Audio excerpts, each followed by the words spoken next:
ગુજરાત કોંગ્રેસ પ્રવક્તાનું નારણ કાછડિયાને લઈને નિવેદન, જ્યાં કોંગ્રેસ પ્રવક્તા ડોક્ટર મનીષ દોશીએ કર્યા ભાજપ પર પ્રહાર। ત્યારે ભાજપમાં એક પછી એક પત્તા ખુલી રહ્યા છે તેવું મનીષ દોશીએ જણાવ્યું, જ્યાં અમરેલીના સાંસદ નારણ કાછડિયા ખુલીને સામે આવ્યા છે। પક્ષ પલટો કરીને આવેલા લોકો મુદ્દે વ્યથા ઠાલવી રહ્યા છે, ત્યારે મૂળ કાર્યકરનું અપમાન થાય છે, આ તેનો આક્રોશ છે। ત્યારે ભાજપમાં ખરીદ વેચાણના ખેલને લઈને મૂળ કાર્યકરો નારાજ છે તેવું મનીષ દોશીએ જણાવ્યું। અમરેલીના સાંસદ રહી ચૂકેલા નારાયણભાઈ કાછડિયાએ કાર્યકરોની વ્યથાના નામે પોતાની પણ વ્યથાને કથા કહી દીધી છે। ભાજપામાં શરૂ થયેલી અસંતોષની આંધી વડોદરાથી શરૂ થઈ, ઉમેદવાર બદલવાની ભાજપાને ફરજ પડી, એમનો અહંકાર તૂટ્યો।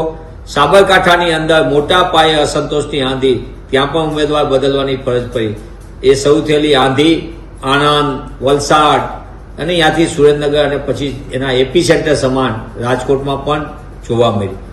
અમરેલીની અંદર પણ કાર્યકર્તાઓની મોટા પાયે નારાજગી, પણ ભાજપામાં પાર્ટી વિથ ડિફરન્સની બહુ મોટા ગુણગાન ગવાય, પણ કહેવાતી શિસ્તબદ્ધ પાર્ટીના લીડર લીડા ઉડે એમ 3 પ્રકારના જૂથ અત્યારે ભાજપામાં કાર્યરત છે।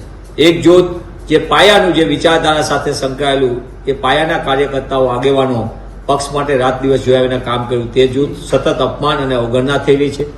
બીજું જૂથ જે સત્તા સાથે લાભાર્થી જૂથ છે, એ મંત્રી આવે એની સાથે સંત્રીઓ જોડાય, અને એ એક જૂથ છે જે ટેન્ડર, નાના નાના કોન્ટ્રાક્ટો, રેતી ચોરી, માટી ચોરી, ખનીજ